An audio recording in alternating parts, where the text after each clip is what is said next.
हिमाचल प्रदेश के मुख्यमंत्री सुखविंदर सिंह सुक्खू ने शिमला में आईजीएमसी अस्पताल में कैंसर केयर सेंटर के विस्तार का उद्घाटन किया। मुख्यमंत्री सुखविंदर सिंह सुक्खू ने कहा कि इससे राज्य में कैंसर मरीजों को बेहतर सुविधा मिलेगी। राज्य में बीते कुछ वक्त से कैंसर मरीजों की संख्या में वृद्धि हुई है।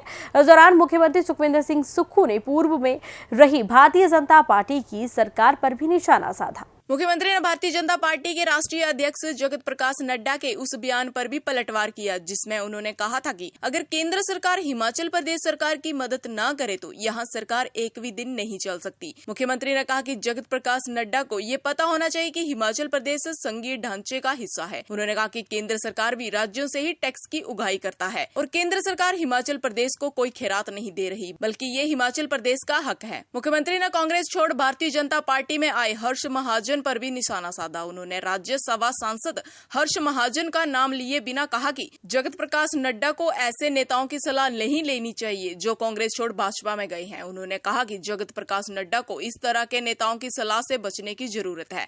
नड्डा को अपने ही पूर्व मुख्यमंत्री से सलाह लेनी चाहिए। ऐसी ही तमाम खबरें जानने के लिए हमें फॉलो करें और देखते रहें हिमाचल 24/7। शिमला से संजू की रिपोर्ट। बड़ी अच्छी बात है, नड्डा जी राष्ट्रीय भारतीय जनता पार्टी के अध्यक्ष है। केंद्रीय मंत्री जी को एक जानकारी होनी चाहिए नड्डा जी को कि हम संघीय ढांचे में रहते हैं और संघीय ढांचे में हिमाचल प्रदेश भी एक राज्य है। जो उन्होंने कहा कि अगर केंद्र मदद ना करे, केंद्र कहाँ से टैक्स उगाही करता है? राज्य के टैक्सों से उगाही करके ही केंद्र के पास पैसा आता है। वो खैरात नहीं बांट रहे हैं, वो हमारा हक है, हिमाचल के लोगों का हक है और हिमाचल के और लोगों का जो हक है वो हमारा अधिकार बनता है। अब जो रेवेन्यू डेफिसिट ग्रांट है वो हमारा हक है। जो सेंट्रल स्टेट टैक्सेस का जो शेयर हमें मिलता है वो यहाँ के जो जीएसटी बनी है उसमें हमारा हक है। तो इस प्रकार की बात उन्हें शोभा नहीं देती। और जो नड्डा जी के आजकल सलाहकार बने हैं वो कांग्रेस पार्टी में भी रहे हैं। वो जो सलाहें दे रहे हैं अभी आकर, उनकी सलाहों से बचकर रहें तो अच्छा ही रहेगा। आज प्रदेश के हेल्थ सेक्टर को सबसे निचले स्तर पर अगर किसी पार्टी ने पहुंचाया है तो पिछली भारतीय जनता पार्टी की सरकार है। और जिस प्रकार की भारतीय जनता पार्टी की सरकार ने इस हेल्थ सेक्टर को नुकसान पहुंचाया है उसमें उभरने में मौका लगेगा। पर हमारी सरकार व्यवस्था परिवर्तन के द्वारा 1 वर्ष के भीतर इन संस्थानों को मजबूती प्रदान करेगी। 2 वर्ष में हमने हमीरपुर के मेडिकल कॉलेज के लिए 200 करोड़ रुपया दिया, चंबा के मेडिकल कॉलेज के लिए 200 करोड़ रुपया दिया, नाहन के मेडिकल कॉलेज के लिए हमने पैसा दिया, वो झगड़े में फंसा हुआ है, उसकी समस्या का समाधान कर रहे हैं। नेरचौक मेडिकल कॉलेज के लिए पैसा दिया, वो केंद्र ने नहीं दिया। नड्डा जी केंद्रीय मंत्री है, वो हमने अपने संसाधनों से पैदा किया और उन मेडिकल कॉलेजों को पूरा करवाया है। आज जो आईजीएमसी में हम स्टाफ नर्सेज दे रहे हैं, टांडा मेडिकल कॉलेज में डॉक्टर दे रहे हैं, स्टाफ नर्सेज दे रहे हैं, वो सब हम अपने संसाधनों से पूरा कर रहे हैं। नड्डा जी को ये बयान शोभा नहीं देता कि वो इस प्रकार की बात करें। वो एक राष्ट्रीय पार्टी के राष्ट्रीय अध्यक्ष भी है और केंद्र के स्वास्थ्य मंत्री भी है। पर जिस प्रकार की बात आकर उन्होंने कही और किस प्रकार का झूठी बात उन्होंने कही वो उन्हें शोभा नहीं देता।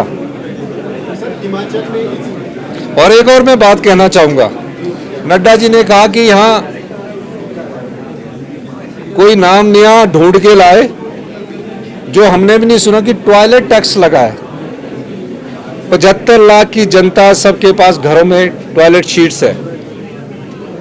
एक भी जनता का आदमी अगर ये बता दे कि किसी से अभी तक ना तो पानी के पैसे लिए गए हैं और ना इस प्रकार की कोई बात की है। ये हरियाणा चुनावों को देखकर इस प्रकार की बात कर रहे हैं। और पत्रकार बंधुओं को भी ये याद रखना चाहिए कि 2018 में जयराम ठाकुर जी की सरकार थी, उस समय उन्होंने होटलों पर एडिशनल शीट जो लगनी थी उसके लिए सीवरेज का लगाया था, हमने उसको भी माफ किया है। तो इस प्रकार की बात करके पूरे नेशनल चैनल में वो चल रहा है। जो चीज गलत है वो गलत है। किसी प्रकार का ना तो कोई टैक्स हिमाचल की जनता पर लगाया है किसी प्रकार की बिजली की सब्सिडी अभी तक हमने कहीं बंद की है और किसी प्रकार का बिजली के पानी के बिल पर हमने अभी कोई भी प्रकार का बिल उगाही की बात नहीं की है। हमने कहा है कि जो 5 स्टार होटल है, तकरीबन 1000 के करीब होटल ऐसे हैं जो 10 लाख से लेकर 10 करोड़ रुपए तक का लाभ कमाते हैं। क्या उनको मुफ्त पानी मिलना चाहिए? क्या उन होटलों को मुफ्त बिजली मिलनी चाहिए? क्या उन होटलों को मुफ्त बिजली की सब्सिडी 1 रुपया मिलनी चाहिए?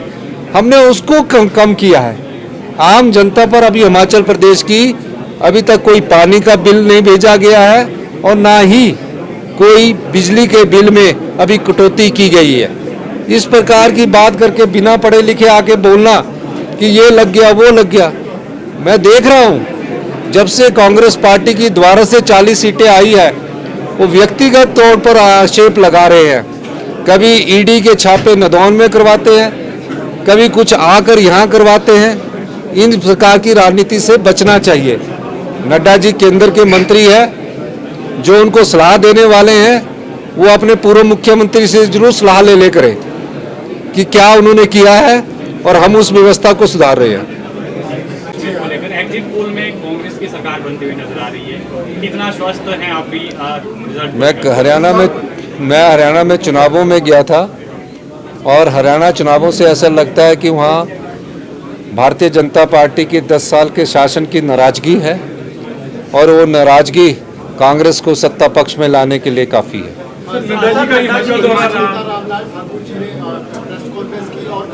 हिमाचल आए थे, उन्होंने कहा कि अगर केंद्र मदद ना करे तो एक दिन भी हिमाचल की सरकार नहीं चल सकती। नड्डा जी के हिमाचल प्रदेश में कैंसर के पेशेंट बढ़ते जा रहे हैं और नॉर्थ ईस्ट के बाद हिमाचल प्रदेश एक ऐसा राज्य बना है जहां कैंसर के पेशेंट में तीव्र गति से वृद्धि हो रही है। हमारी सरकार ने इस ओर ध्यान दिया। कैंसर की आज बिल्डिंग का उद्घाटन किया और कैंसर की इस बिल्डिंग में पैट स्कैन सैंक्शन किया और उसके लिए 20 करोड़ रुपया जो पैट स्कैन है जिससे कैंसर का पता चलेगा, उसके लिए 20 करोड़ रुपए आज मैंने स्वीकृत किए हैं और जल्दी ही 2 महीने के अंदर इस कैंसर संस्थान में जो आईजीएमसी में है पैट स्कैन लग जाएगा। निश्चित तौर पर हम एक स्टेट ऑफ एक्सीलेंस जो कैंसर इंस्टीट्यूट हमीरपुर में बना रहे हैं।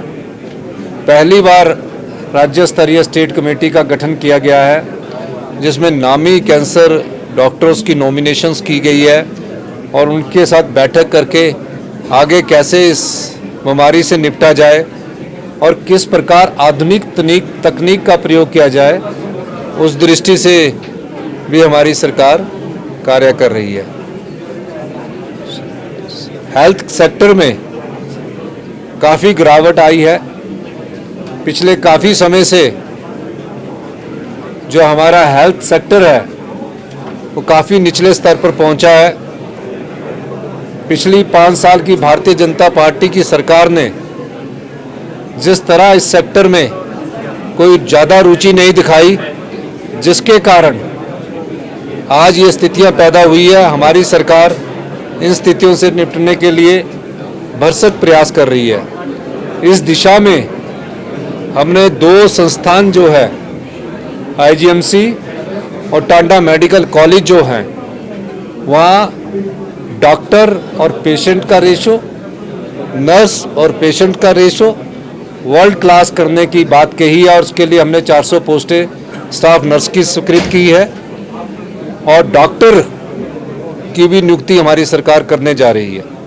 हमने पिछले दिनों प्रेजेंटेशन ली, उसमें जो BME करके आएगा या SRशिप करके आएगा या MD करके आएगा, उसका पे क्या होना चाहिए उस बारे में हमारी सरकार विचार कर रही है और जल्दी ही इसमें फैसला लेकर पेशेंट को अच्छी सुविधा मिले, खासकर कैंसर पेशेंट को जैसे ही उसकी इनिशियल शुरुआत हो, उसका पता लगे तो हम तुरंत प्रभाव से उसको रोक सकते हैं।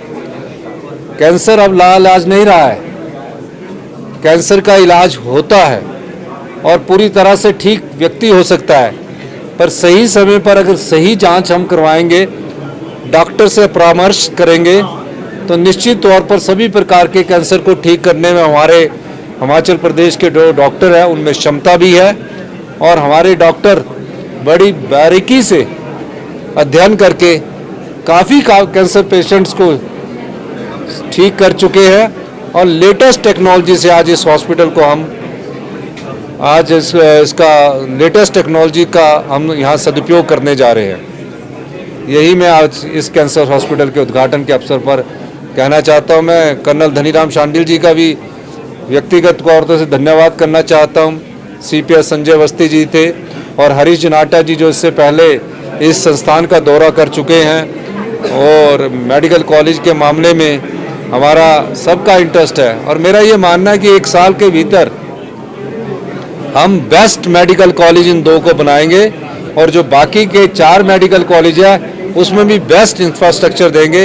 ये आने वाले समय में आपको परिवर्तन दिखेगा। दवाई की दुकान भी नहीं है, दवाई की दुकान भी नहीं है, ऊपर जाना पड़ता है काफी पेशेंट। कोई नहीं, वो छोटी छोटी चीज़ें उनको पूरा कर लिया जाएगा। हरियाणा